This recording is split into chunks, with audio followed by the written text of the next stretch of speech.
എനിക്കറിയാം എൻ്റെ കുലത്തിൻ്റെ നാശം രാജ്ഞി പറഞ്ഞതുപോലെ തന്നെയായിരിക്കും. പക്ഷേ ഈ മരണക്കളം കണ്ട് എൻ്റെ മനസ്സ് പിടയുന്നില്ല.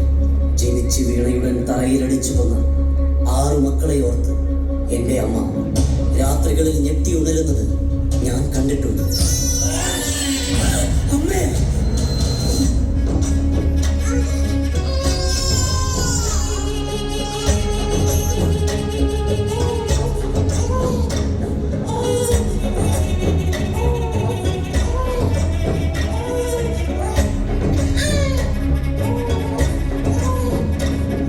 പിറന്നു വീണയുടൻ കൊല ചെയ്യപ്പെട്ട 6 കുഞ്ഞുങ്ങളുടെ അമ്മ ദേവതി, എൻ്റെ അമ്മ.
പടർന്നു കയറുന്ന മരണത്തെ അറിഞ്ഞുകൊണ്ടാണ് ഞാൻ വളർന്നത് ഗാന്ധാരി. ഇനി ഒരു മരണവും എന്നെ നടുക്കുകയില്ല. മാധവ, മറ്റു മരണങ്ങൾ കൊണ്ട് ഈ മരണങ്ങളെല്ലാം സാധൂകരിക്കാമെന്നാണോ ഒരമ്മയുടെ മനസ്സ് പിടയുന്നത്? നീ കാണുന്നില്ലേ കൃഷ്ണ? ആരും അറിയാതൊരു കാട്ടിൽ മറ്റൊരമ്മയുടെ മനസ്സ് പിടയുന്നത് നിങ്ങൾ ആരെങ്കിലും അറിയുന്നുണ്ടോ?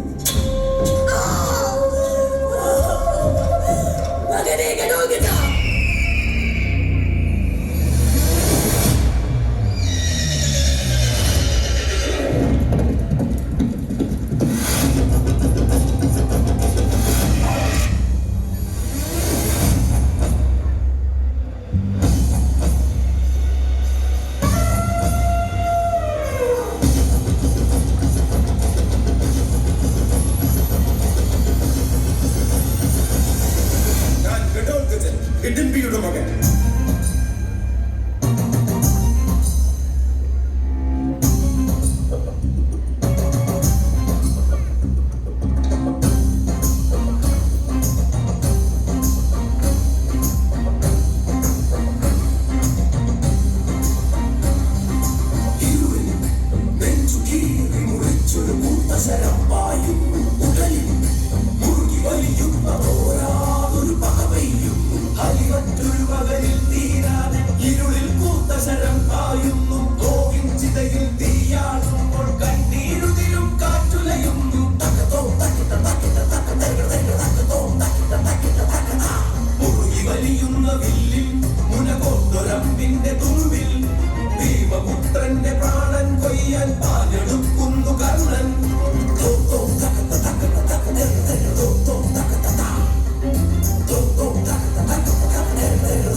പോലെ പറിച്ച ഈ വീര്യത്തിൽ ഞാൻ പ്രണയിക്കുന്നു.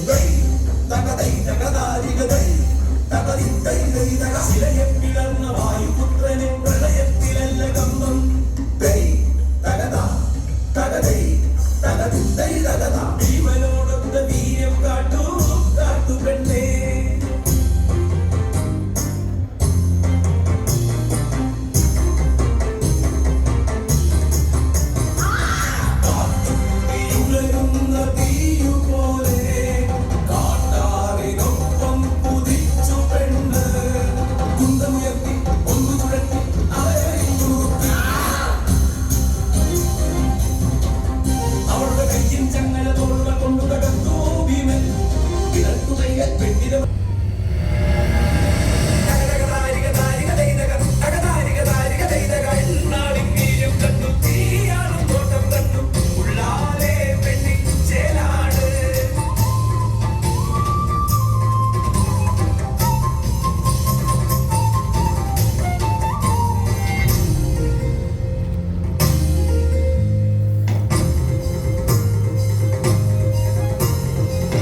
ഹസ്തിനപുരത്തിലെ ധീരയോദ്ധാവേ, ഇനി എന്താണ് എന്റെ വിധി? സ്ത്രീക്കും പുരുഷനുമിടയിൽ പ്രണയിക്കപ്പെടുക എന്നതിനപ്പുറം മറ്റെന്ത് വിധിയാണുള്ളത് ഹിഡംബി? എത്ര മനോഹരമായ വാക്കുകൾ! ഹിഡുംബിയുടെ കാട് ഭീമനും, ഭീമന്റെ കൊട്ടാരം ഹിഡുംബിക്കും പ്രാപ്യമാണ്.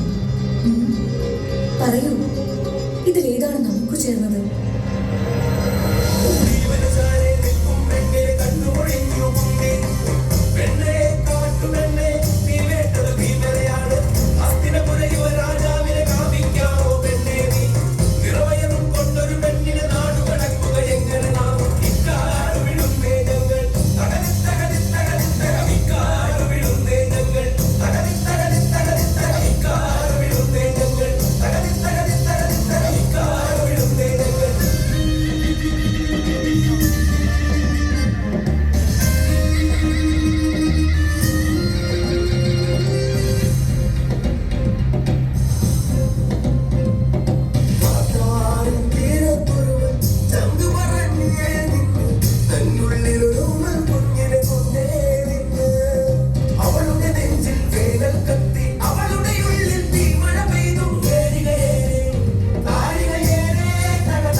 ഇന്ന് ഞാൻ ഉണ്ടാക്കിയത് എന്താണെന്ന് അമ്മ കണ്ടോ?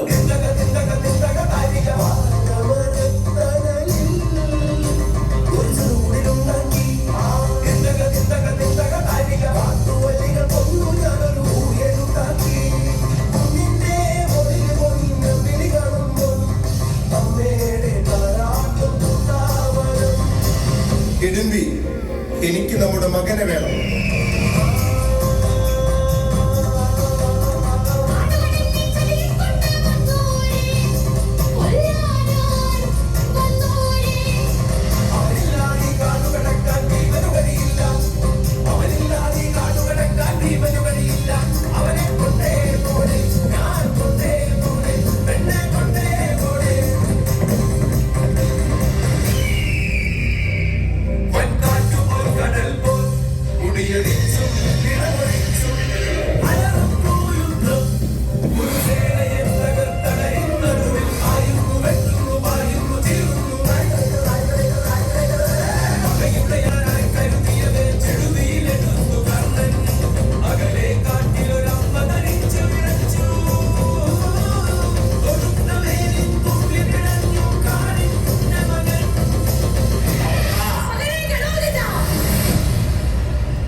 ഗാന്ധാരി അതും ഒരു അമ്മയാണ്.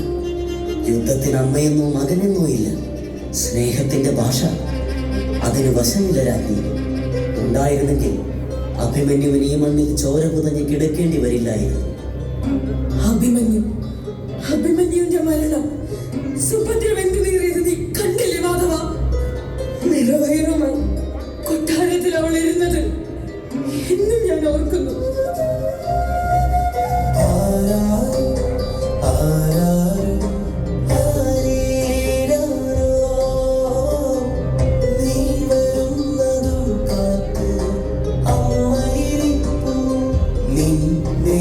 ചലനം കണ്ട് അമ്മ സുഭദ്രെ, നിനക്ക് ഞാനെന്നൊരു കൂട്ടം പറഞ്ഞു തരാം.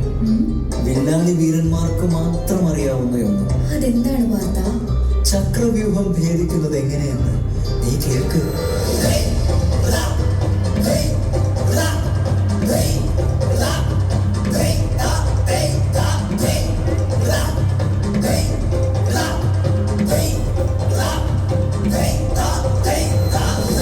പത്മത്തിന്റെ ആകൃതിയിൽ നിർത്താതെ കറങ്ങിക്കൊണ്ടിരിക്കുന്ന സേനാവ്യൂഹം ചുറ്റുമുറിയുന്ന നേരത്ത് കുതിരയെ പായിച്ചകത്തു കിടക്കണം.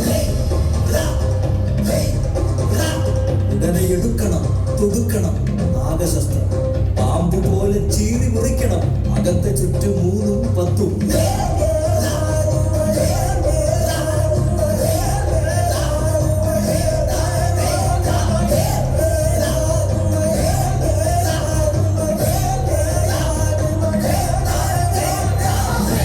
മോഹനാസ്ത്രം തൊടുത്ത് സ്ഥലജല കാലബോധം മറച്ചു താണ്ടണം ചക്രവ്യൂഹത്തിന്റെ അടുത്ത ചുറ്റുകൾ.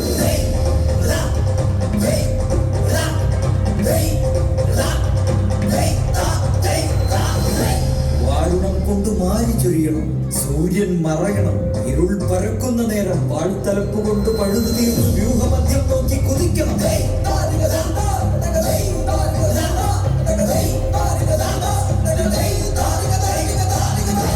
വേൽമുന കൊണ്ട് തുരക്കണം.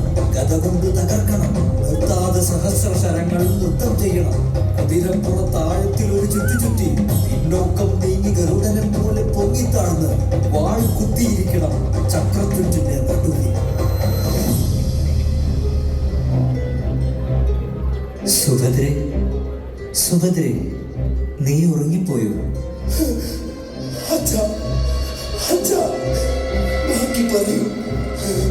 ഞാനിവിടെ കുടുങ്ങിപ്പോയിരിക്കുന്നു. സുഭദ്രേ, നമ്മുടെ കുഞ്ഞിനെ ഒന്ന് താലോലിക്കാൻ ഞാൻ എത്ര കൊതിക്കുന്നുണ്ടെന്നോ. ഇതിനകത്ത് നിന്ന് എങ്ങനെയാണെന്ന് പുറത്ത് കിടക്കുക? ഒന്ന് പറയേ അച്ഛാ. മകനെ! അഭിമന്യു!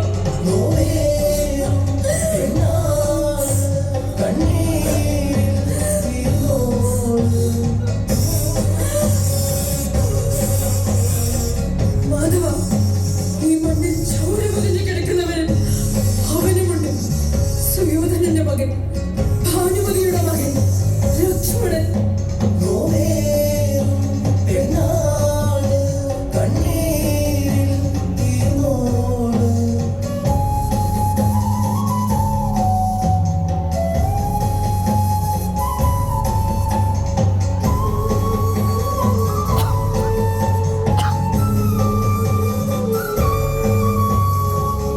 ഗാന്ധാരി, യുദ്ധം കാലത്തിന്റെ അനിവാര്യതയാണ്.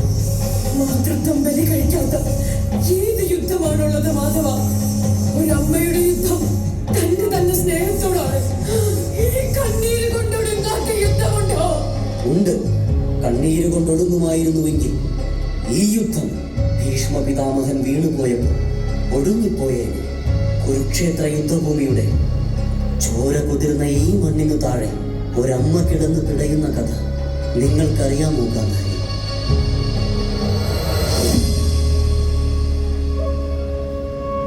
ചരിത്രം ഒരു മഹാവനത്തിൽ നിന്ന് ആരംഭിക്കുന്നു.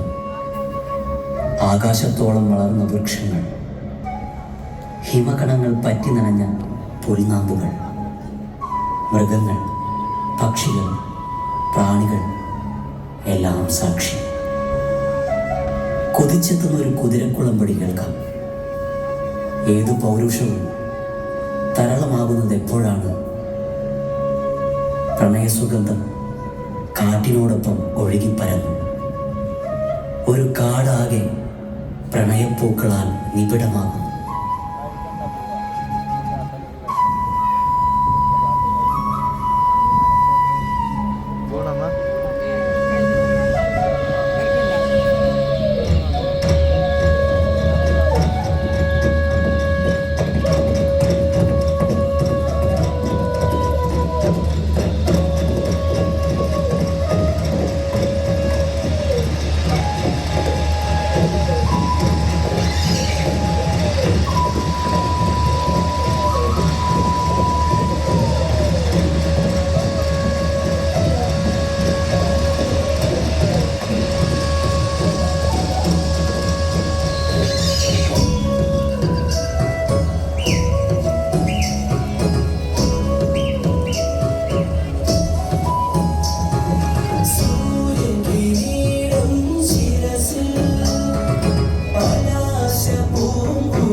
നിന്റെ ഈ തണുപ്പ് എന്റെ ഉടലാകെ മൂടുന്നു. പറയൂ, നീ ആരാണ്?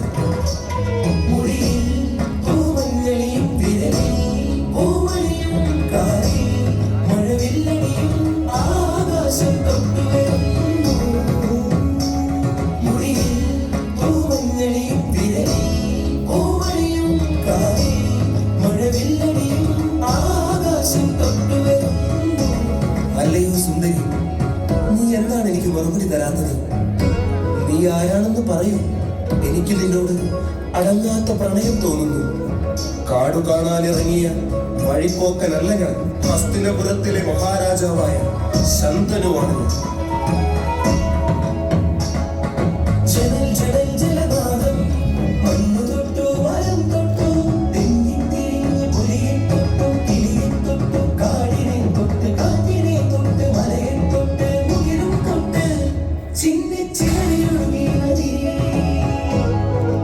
എന്നോട് എന്തിനാണ് ഈ വിധം പെരുമാറുന്നത്?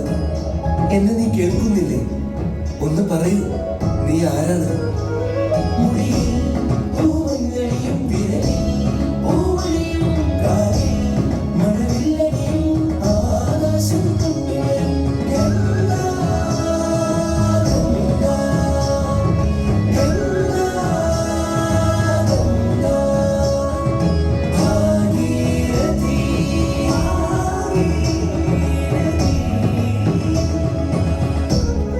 ഗംഗ, എനിക്കറിയാം.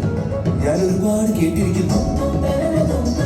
കേട്ട കഥകളേക്കാൾ എത്ര സുന്ദരിയാണ് നീ. എന്റെ ഈ പ്രണയദാഹത്തെ തീർക്കാൻ നിനക്കല്ലാതെ മറ്റൊന്നിനും കഴിയില്ല.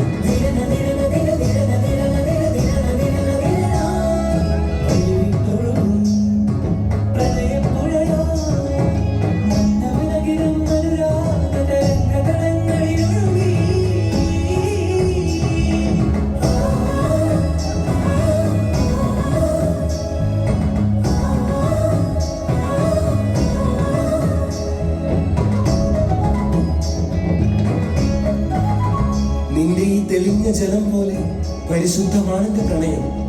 ഹസ്തിനപുരത്തിലെ മഹാറാണിയാവാൻ എന്നോടൊപ്പം വരും.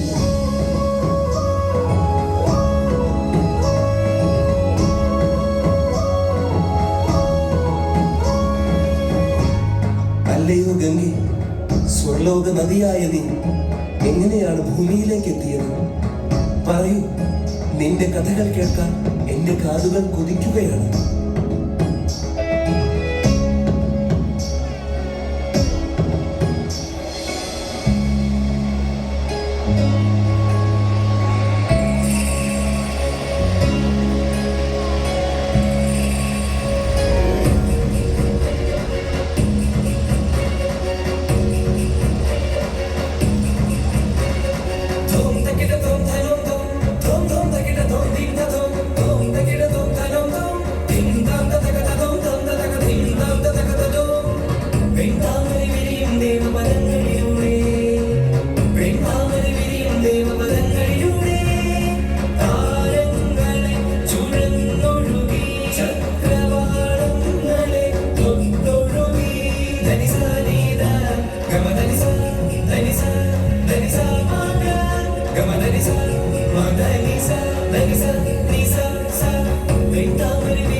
മോക്ഷമില്ലാതെ ഒഴുകുന്ന എന്റെ പൂർവികരുടെ ശിരസിൽ ഒന്ന് തൊടു ഗംഗേ. അവർക്ക് ശാപമോക്ഷമേകുമേ. ഭൂമിയിലേക്കും ഞാനോ? ഭഗീരഥ, നിനക്ക് മറ്റു വഴികൾ തേടുന്നതാകും നല്ലത്. ശംഭോ മഹാദേവ, ശംഭോ മഹാദേവ, ശംഭോ മഹാദേവ, ശംഭോ മഹാദേവ. ഘോരതപത്താലുള്ള പുള്ളിയെ പിടികിട്ട് വെളിവന്നു. ദിന്തകിടതാ, ദിന്തകിടതാ, ദിം ദിം ദിം ദിം ദിം ദിം ദിം ദിം ദിം.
എന്റെ പൂർവികർ നിന്നെ ഭൂമിയിലേക്ക് എത്തിച്ചത് എനിക്ക് വേണ്ടിയാണെന്ന് തോന്നുന്നു. ഗംഗേ, എന്റെ പ്രണയത്തെ സ്വീകരിച്ചാലും ഹസ്തിനപുരത്തിന്റെ റാണിയായി നിന്നെ ഞാനിത് ക്ഷണിക്കുന്നു.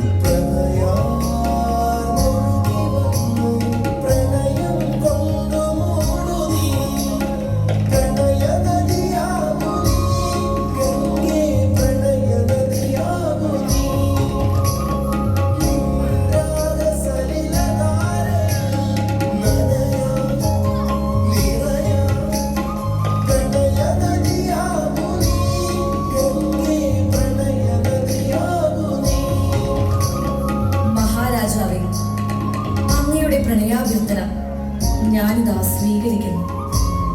പക്ഷേ ഒരു നിബന്ധന.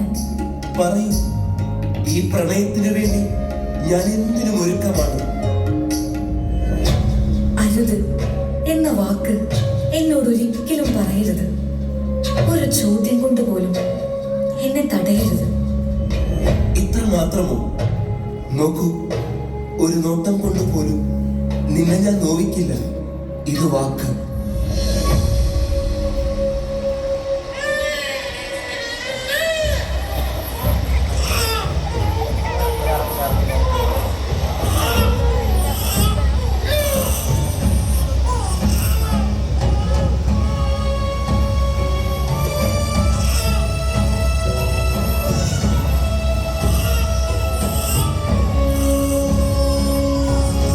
ഇരുളുപെറ്റു വെളിച്ചമൂറും രാവിൻ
ചഞ്ചലമൂർന്ന കുഞ്ഞുടലുകൾ, വംശവൃക്ഷ പൊടിപ്പുകൾ ഒരു തേങ്ങലിനൊപ്പം ഹൃദയനദിയിൽ മുങ്ങിയൊലിച്ചു പോയി.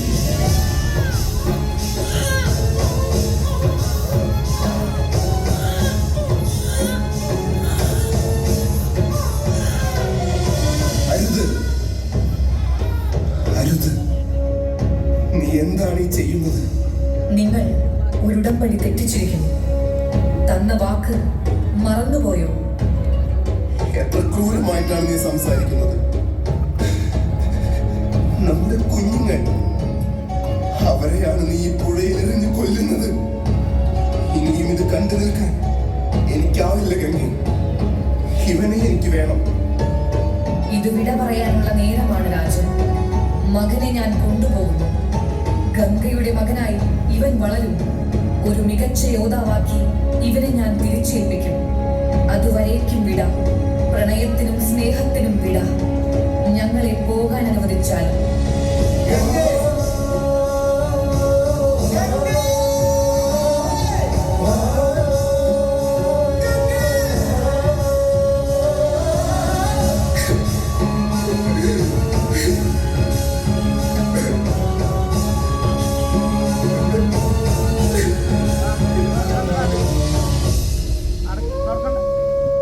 ഒരു പുഴ അമ്മയാകുന്നു.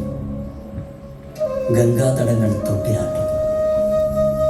നദിയൊഴുകുന്ന നാദമെല്ലാം അവന് താരാട്ടാകുന്നു.